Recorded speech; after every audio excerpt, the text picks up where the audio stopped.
al-quwwah, apa namanya, ya, al-qudrah, ya. Al-qudrah atau al-quwwah, al-qudrah. Nah, sekarang tentang al-izzah. Qala Allah azza wa jalla, Allah berfirman, wa huwal azizu al-hakim. Dan dianya Allah al-azizul hakim, yang maha agung, al-hakim lagi yang maha bijaksana. Wa qala jalla wa ala, dan Allah juga berfirman, wa kana Allahu qawiyyan aziza, dan adalah Allah itu adalah qawiyyan, yang maha kuat, aziza lagi yang maha agung. Nah, di sini Allah menyebutkan sifatnya aziz dan disandingkan dengan qawi. Artinya untuk menjadi aziz mesti qawi.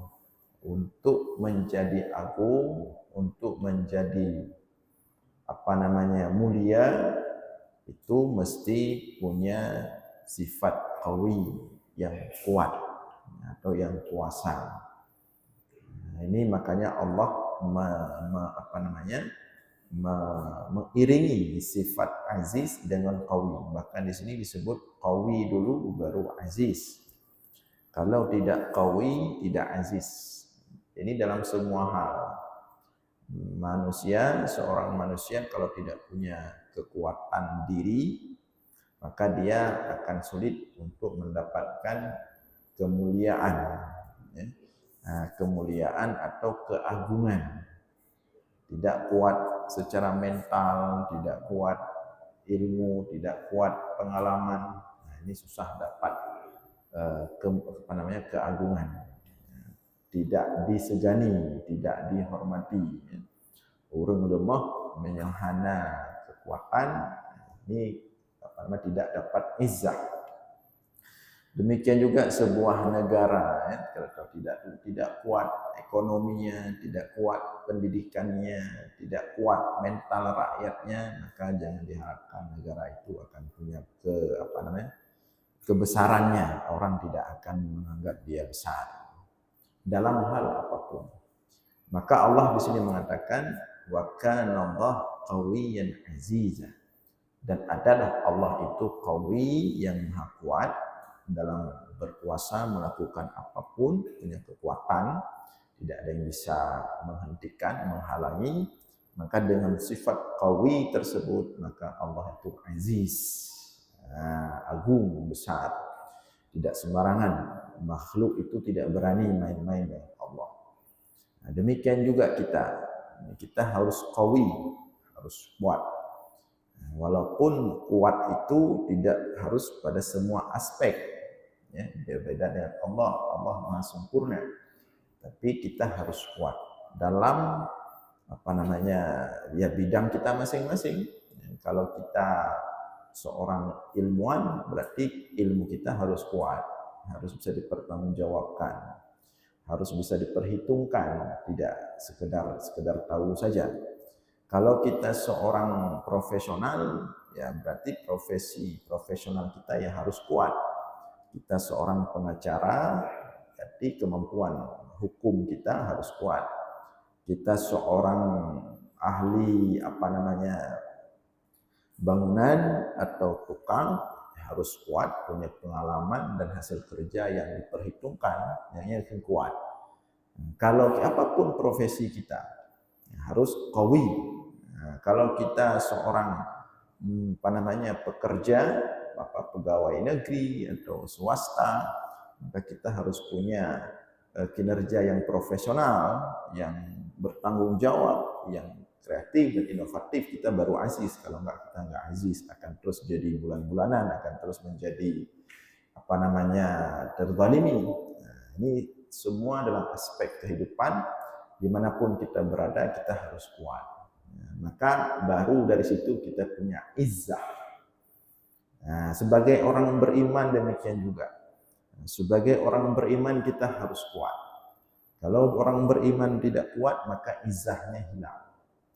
Islam demikian juga, Islam harus kuat. Kalau Islam tidak kuat, izzahnya hilang. Jadi untuk mendapatkan izzah itu harus qawi, kuat. Kalau tidak bisa. Ya, makanya Allah katakan wa kana Allahu qawiyan aziza.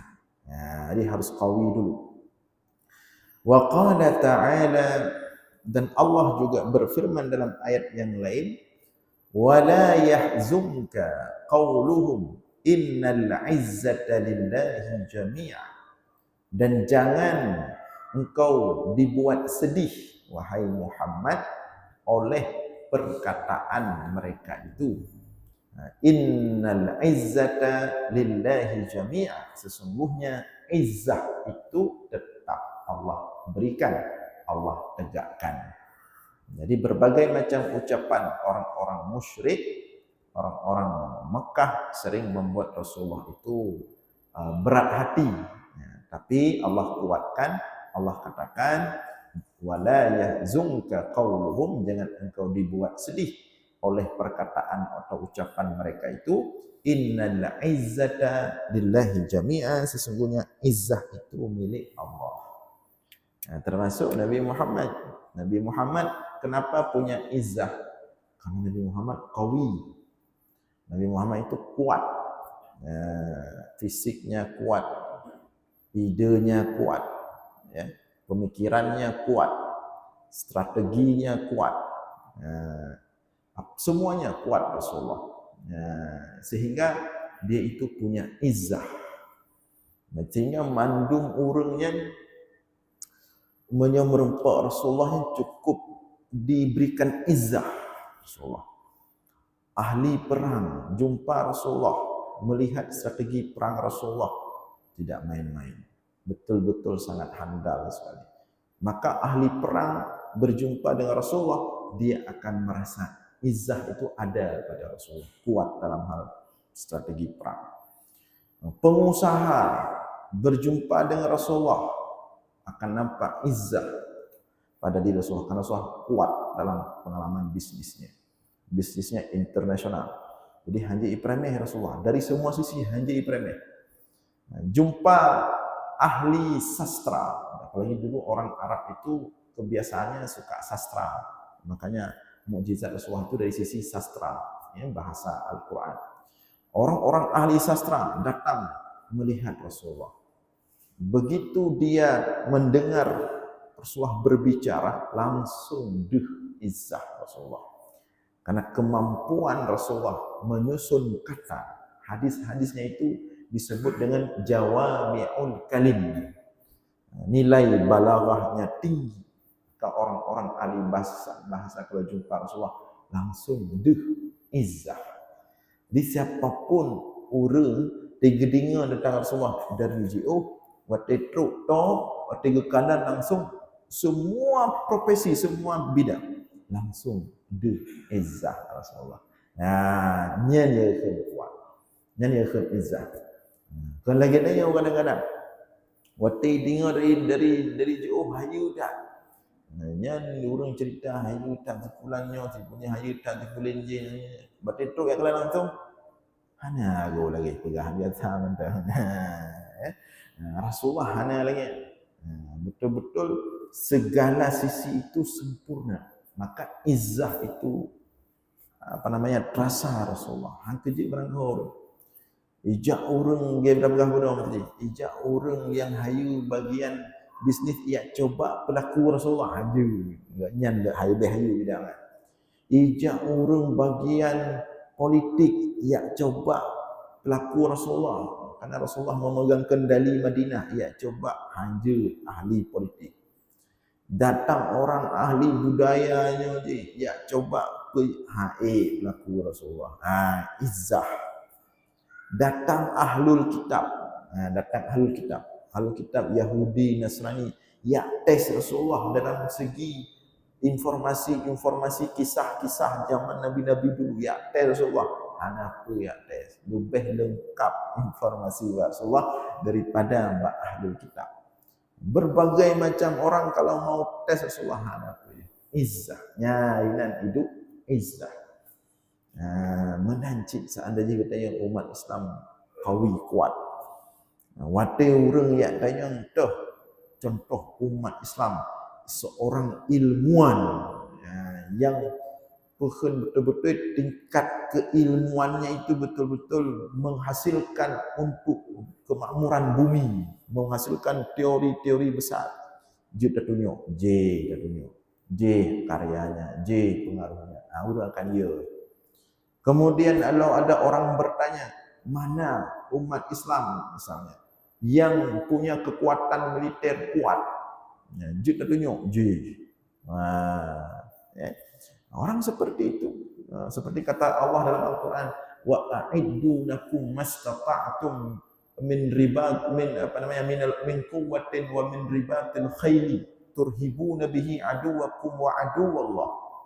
Persiapkan apa yang kalian bisa, kata Allah, sebisa mungkin daripada kekuatan, min quwwah, kekuatan fisik, persenjataan, kekuatan non fisik, ilmu, ekonomi. Wa min ribatil khail, min ribatil khailinya spesifik betul, iaitu kekuatan militer. Al khail dulu kuda perang, bahasa jino kapal perang, pesawat tempur, yang min ribatil khail. Turhibuna bihi aduwakum wa aduwallah, untuk kalian buat musuh-musuh kalian dan musuh-musuh Allah itu merasa takut. Jadi benda petunjuk itu yang dia urang pat kapai perang urang Islam. Hana dah hobi ya. Dah pesawat tempur yang hasil karya urang Islam. Hana dah hobi ya. Bekle dah pegah jauh tatnya mendu hapi-hapi mentang yang produk orang Islam. Hana dah hobi ya. Yang dia tanya jadi Pak Jarau tanya kahana hapi orang Islam tu. Rata-rata pokoknya Xiaomi, Realme, Jawa. Menyona produk Indonesia apa? Apa kan? Indomie. Kau punya HP mesti apa kan? Apa advance apa kan? Yang pilih tak orang Indonesia, tapi ada jenis. Ada punya. Jadi untuk merempak izzahnya nak konsep ni, nak cara dengan kuah, bangun kuah baru dapat izzah. Turhibu wa aidu mastata'tum min kuah, kuah kepada Allah. Jadi hanjur katanya ketika kita baca ayat walillahil izzatu walirasulihi walil mu'minin. Al-izzah itu cikagna ba Allah, karena ba Rasul, karena ba orang beriman. Tenang mentang dah duduk ba kedai kopi na kerau izzah. Yang tu orang nyaman. Nyan teori, tapi konsep ji wa a'iddu mastata'tum min quwwah. Dipegah oleh Allah, ba Rasul, ba orang beriman na izzah. Tapi harus jalur ni apa? Min quwwatin wa min ribatil khair. Persiapkan kekuatan dari berbagai aspek. Itu.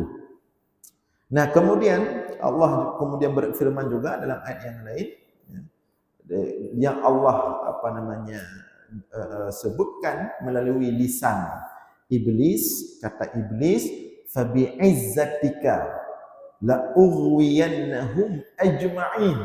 Ke iblis ketika mengatakan la ughwiyannahum ajma'in, wahai Allah, aku bersumpah akan kubuat manusia semua terkutuk. Tapi ketika ibu sumpah untuk ibu bro, tetap dipakai kata-kata izzah Allah. Ikutlah iblis, fabi izzatika, dengan kebesaran, keagunganmu wahai Allah. Tapi lu mensumpah akan aku buat manusia itu terkutuk. Artinya saking besarnya izzah Allah, saking tingginya izzah Allah, iblis berarti kena ipu but bro, tapi tetap narasa izah ke Allah, nyaman ketika Allah izah Allah. Menancik gedayo, menyegedayo nak izah, na orang kena ipu but hanagat, tetap hati-hati. Sebab nak gedayo na izah, tapi menyegedayo hana izah, ipu je. Ika nak lebih kerana baik yo tengok nyanya, mudah tatuknya, mudah tak stylenya, mudah tak kendalinya. Hana mudah pergi.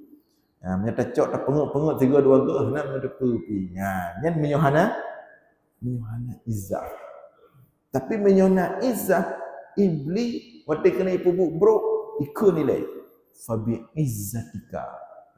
Jadi tetap nak kehati-hatian. Nah kehati-hatian dipegah oleh Allah. Fabi izzatika, tapi Allah dengan kebesaran drone ya Allah, dengan kemaha tinggian drone, dengan izzah drone ya Allah, cuman kena lum kena ketuk akan kau pegat manusia api ikut terkutuk. Nah, makanya masalah iblis cuma sabar saja. Nyo dalam hal membesarkan Allah hanya masalah iblis. Nyo dalam masalah menetapkan izzah untuk Allah hanya masalah iblis. Baik kontrol fabi izzatika. Masalah iblis sagai sabar ketika dia sujud ke Adam hanjitim yang kenyana yang masalah. Menyo dalam hal kebesaran Allah lebih depa je, lebih turi je. Makanya ikut ini fabi izzatika, dengan izzahmu wahai Allah. Nah, jadi ini beberapa ayat tentang dalil yang menunjukkan bahawa al-izzah adalah salah satu daripada sifat Allah. Dengan ayat-ayat Al-Quran. Nah, berikutnya kita lihat beberapa hadis yang berbicara tentang izzah. Di antara dalam sebuah hadis yang panjang, tapi ini tak kesingkatnya. Qala yakni an-nabiy sallallahu alaihi wasallam, Rasulullah bersabda, ya, thumma aqumu fir rabi'ah, ya, fa ahmaduhu bitilkal mahamid, thumma akhiru lahu sajidan, fayuqalu li irfa' ra'saka wa qul yusma' laka, wasal tu'ta, washfa' tushaffa', fa aqulu i'dhin li fi man qala la ilaha illallah, fayuqalu laysa dhalika aw laysa dhalika ilayka, wa izzati wa kibriyai wa 'azamati la ukhrijanna minha man qala la ilaha illallah. Dia Rasulullah mengatakan, ini Rasulullah menceritakan tentang apa yang akan dilakukan Rasulullah nanti di hari kiamat ketika memberikan syafaat kepada umat manusia. Maka Rasulullah mengatakan, "Tsumma aqumu fir rabi'ah." Kemudian aku bangun yang keempat kalinya.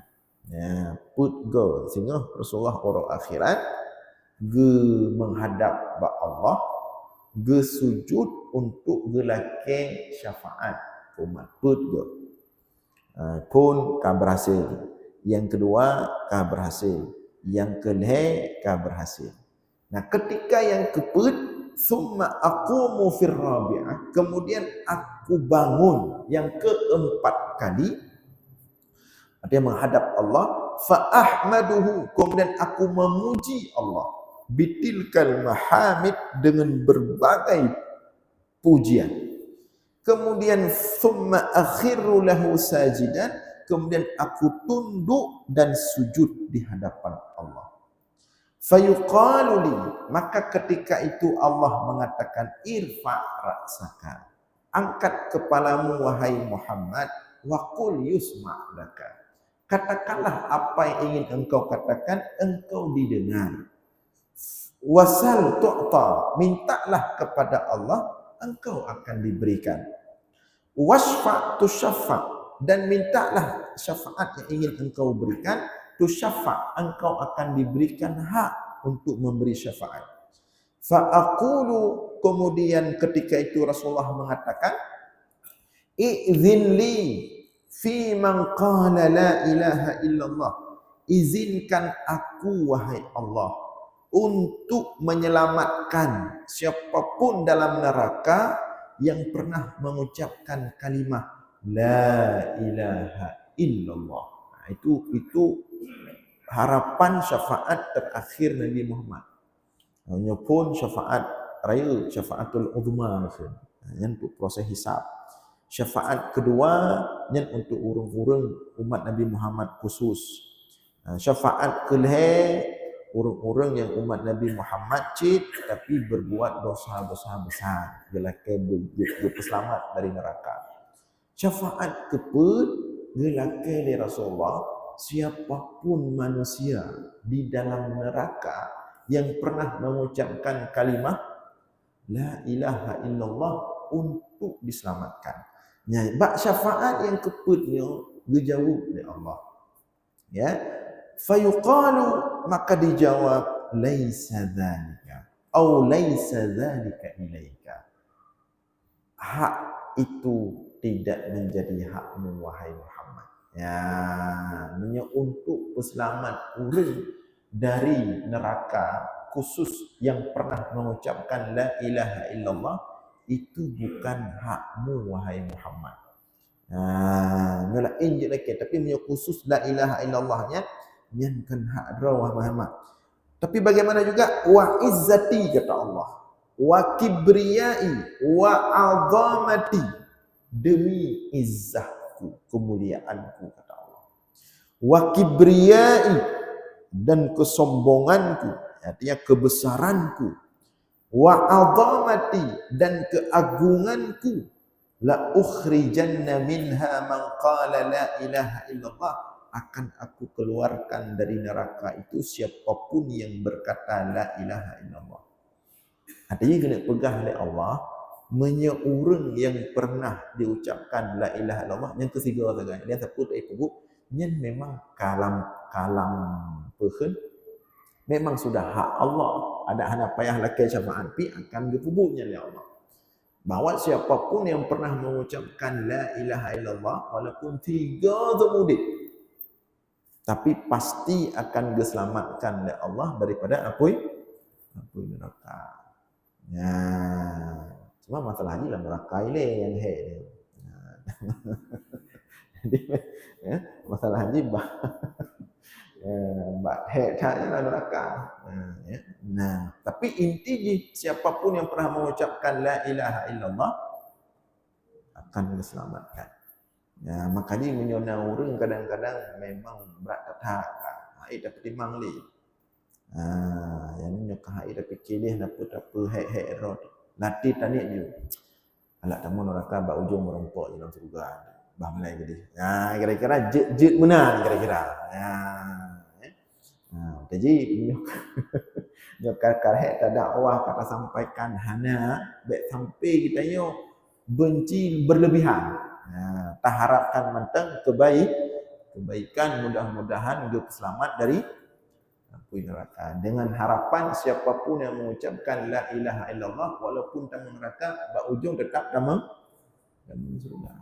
Tak ada ngeranan.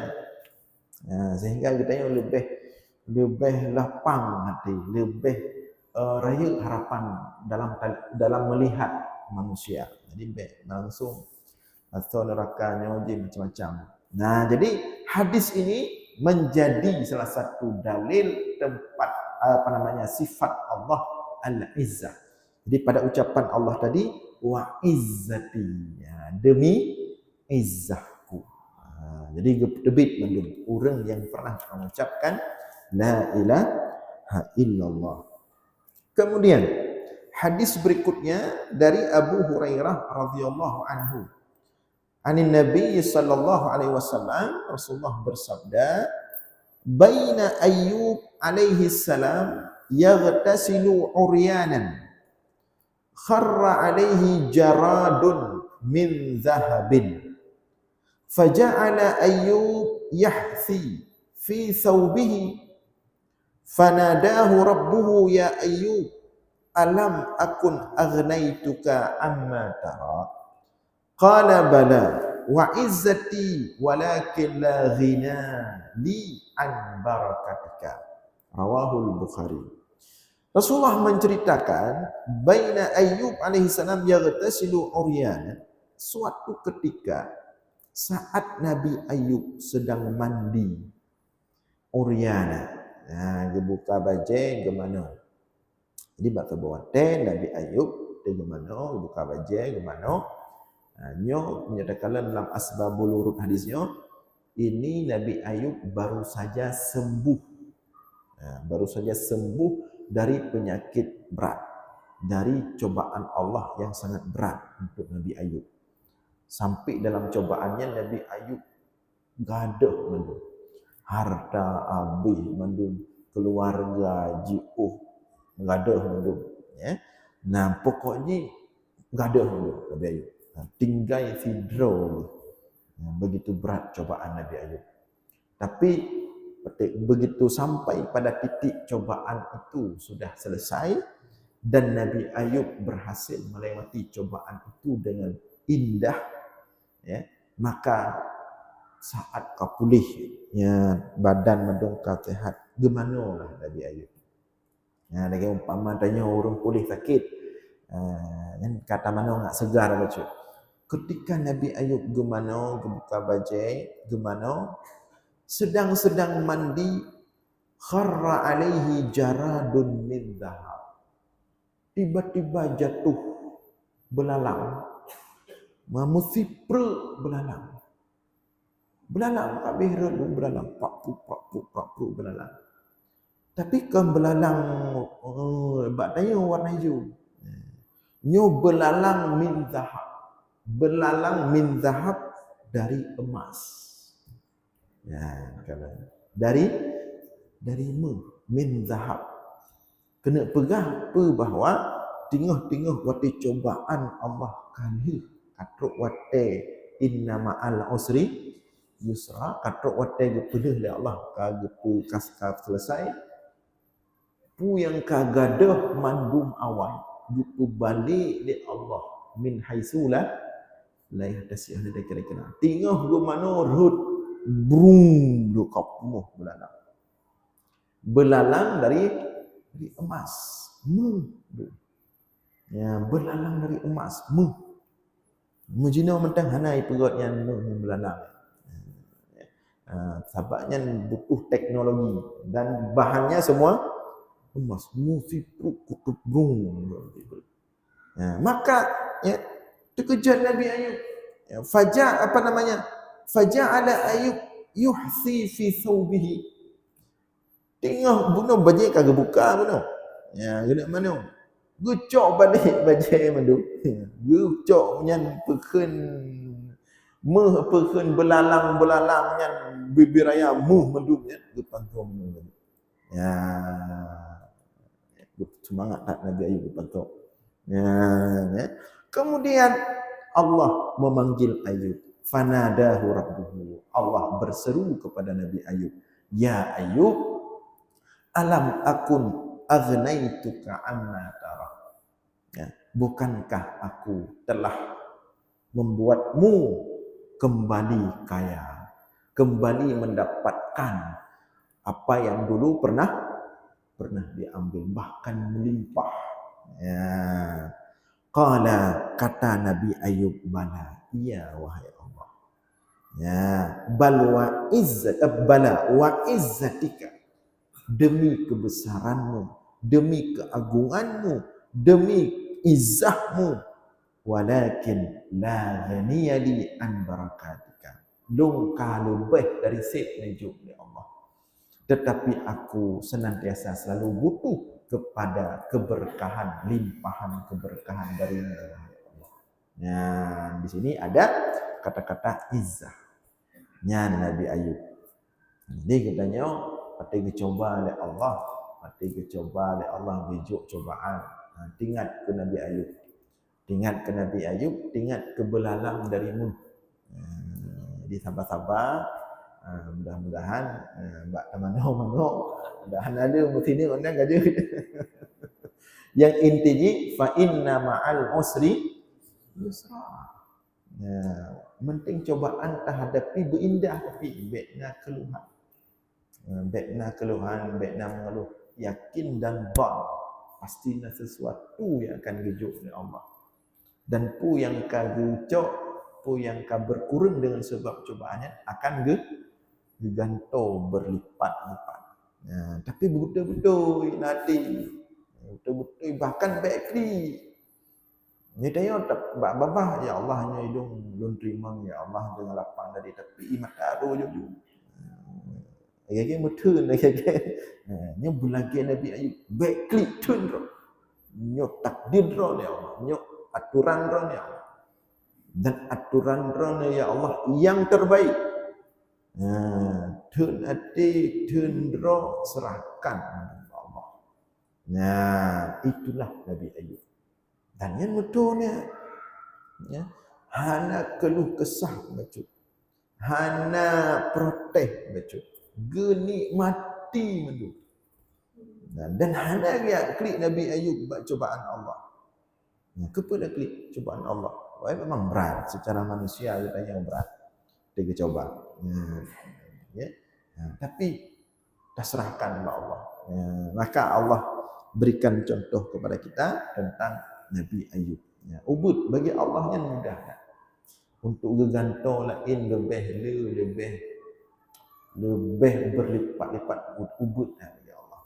Tapi yang gena kalan oleh Allah kan masalah yang gegantungnya. Tapi yang ingin dilihat oleh Allah dari cobaan Allah berikan itu kekuatan hati.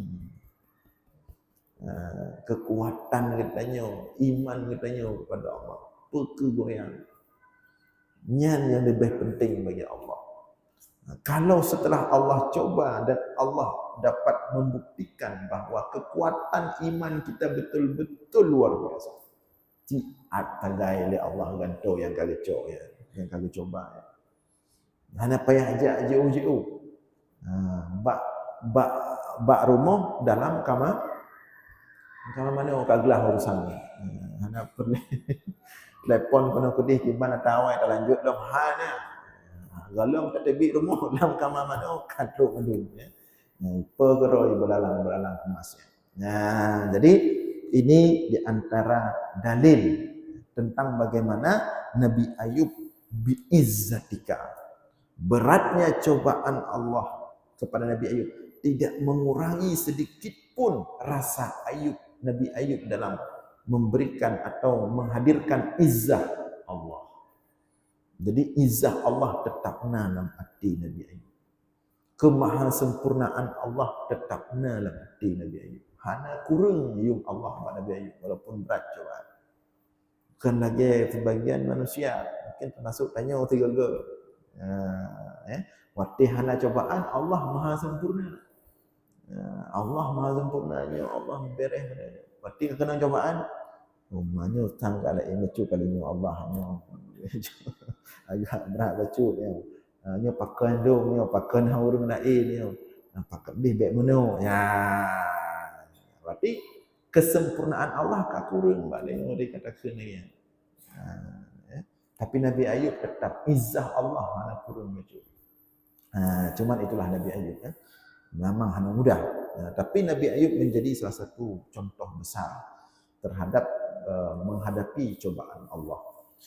Nah, kemudian dalil berikutnya dari Abu Sa'id Al-Khudri radhiyallahu anhu qala, dari Abu Sa'id Al-Khudri dia menceritakan inna Rasulullah sallallahu alaihi wasallam qala, sesungguhnya Rasulullah bersabda dalam sebuah hadis, ini panjang baca hadis itu, pilagak. Qala, sebagai dalil-dalil tentang tauhidnya lagak-lagak dulu.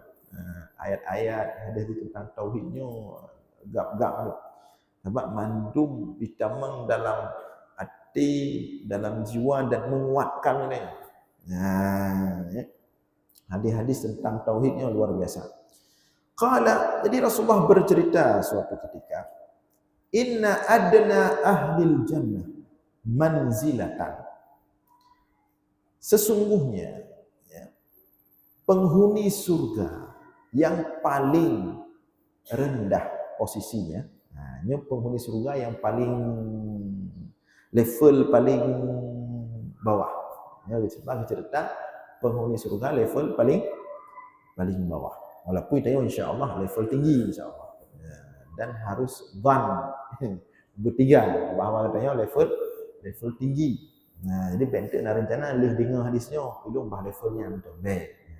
Harapan tetap berayu. Ya. Nah, Rasulullah menceritakan inna adna ahlul jannati manzilah rajulun. Sesungguhnya ahli surga yang paling rendah, yang paling bawah levelnya, rajulun adalah orang yukhalifullahu ta'ala wajhahu 'anil nar qibalal jannah. Orang yang dipalingkan oleh Allah wajahnya dari neraka. Nah, dari neraka. Ya. Yang pasti orang tamang surga walaupun level bawah tak yang neraka hana kala. Nya yang level bawah. Hanafi itu yang tamang neraka ini nya la injirkan la imbang. Ya, nya la injirita, nya ka sistem syafaat. Ya. Nyo memang urang tamang surga. Tapi memang level bawah. Jadi mereka ia adalah orang yang dipalingkan oleh Allah wajahnya dari neraka. Yang pasti urangnya tidak akan melihat neraka. Nah, neraka hanaka kalian. Hangga pedih oleh Allah. Nah, tapi cara dia masuk surga memang hana langsung. Nah, cara tamang surga hana langsung. Nya yang level bawah. Agak na proses jih becu.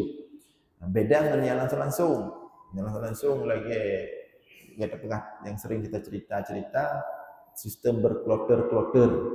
Wasiqal ladzina taqaw rabbahum ilal jannati zumara. Dibawa orang-orang yang bertakwa itu zumara. Zumara itu berkloter-kloter tamang surga.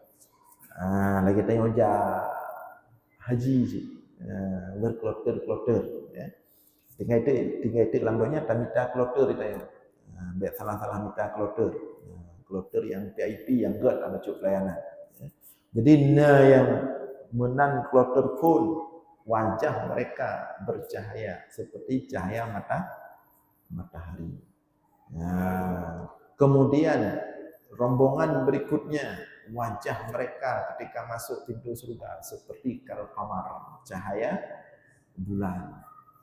Kemudian berikutnya wajah mereka kan nujum seperti cahaya bintang-bintang di langit.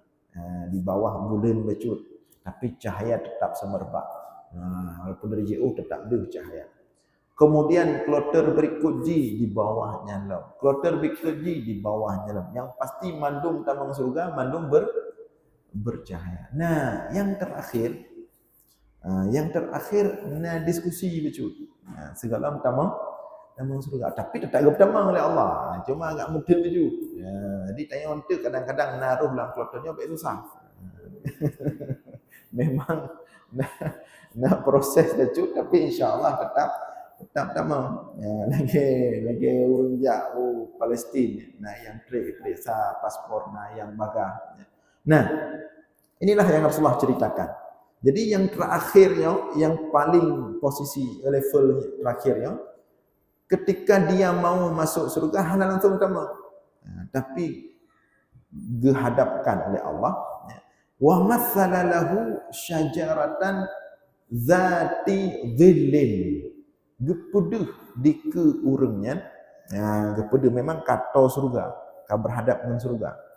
Tapi gepeduh ile syajaratin, ya, gepeduh satu pohon yang besar. Zatil dhillin, yang pohon besar itu sangat nikmat kalau kita bernaung di bawahnya. Maka faqala, laki-laki itu berkata, ay Rabb, qaddimni ila hadhihi syajarati akunu fi dhilliha. Menanduh bak kayu ubi raya rindang indah. Semangat daduk Ayub kayaknya. Maka laki-laki ini berkata, "Ai Rabb, wahai Tuhanku, bawakanlah aku ke itu pohon. Aku nufi dhilliha, agar aku dapat bernaung di bawah pohon tersebut." Kan sangat lah. Ya. Qala Allah Azza wa Jalla, Allah berfirman kepada orang tadi, "Hal asaita in fa'altu an tas'ala ghairahu." Wahai kamu, kalau saya penuhi kun Allah, ya, kalau saya penuhi permintaanmu untuk gemeh yuk bak kaya mino. Kalau saya penuhi permintaanmu, apakah engkau akan meminta yang lain? Ya, kun urangnya qala la.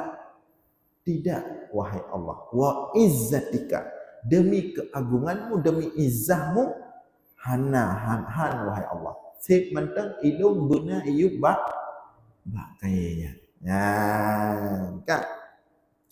Fayuqaddimuhu Allah Ta'ala ilaiha. Maka kemudian Allah membawa orang ini ke bawah pohon rindang tersebut. Bantruk Ayub baknya lepi dan nikmat. Hai di padang mahsyar su'um, tiba-tiba kan Ayub bak kaya rindang sekali. Kemudian begitu laki-laki tadi berada di bawah pohon yang rindang itu, tiba-tiba di depannya wa muthila lahu syajarata dzati dhillin wa thamar. Nampak lagi pohon lain lagi. Ya, pohon yang indah lagi, yang rindang lagi. Cuman beda, kalau pohon sebelumnya indah dan rindang saja, pohon berikutnya indah, rindang, zati thamar, dan punya buah. Pohon bohji. Ya, punya bunuh duduk mentang, menyonyo tu je sambil pejuh bohnya mbaknya. Ya. Faqala, maka laki-laki itu berkata, "Ai Rabb, wahai Tuhanku, bawalah aku ke pohon itu." Ya, aku nufi dhilliha wa akulu min thamariha, agar aku bisa bernaung di bawah pohon itu dan bisa memakan buahnya. Padahal bunuh kali janji hana laki-laki kata bunuh. Tapi kagak kelo. Faqala Allah kemudian berkata, "Nyo mentang na pada bak kayu ku." Cuma kait kamu insya-Allah ya. Yang terlanjut pinyo lagak dia panjang sampai ujung-ujung untuk pertama dalam surga. Ada je Allah sayang. Cuma karena batat baca lambatnya, menghabar dari kena boleh. Nah, kira-kira punya tanya menang kena boleh. Jadi menang ujung-ujung tetap sama. Mengenallah kira-kira ya. Insya-Allah kita lanjutkan malam Selasa depan. Demikian mudah-mudahan ada manfaat. Aqulu qawli hadza wa astaghfirullah li wa lakum. Wassalamualaikum warahmatullahi wabarakatuh.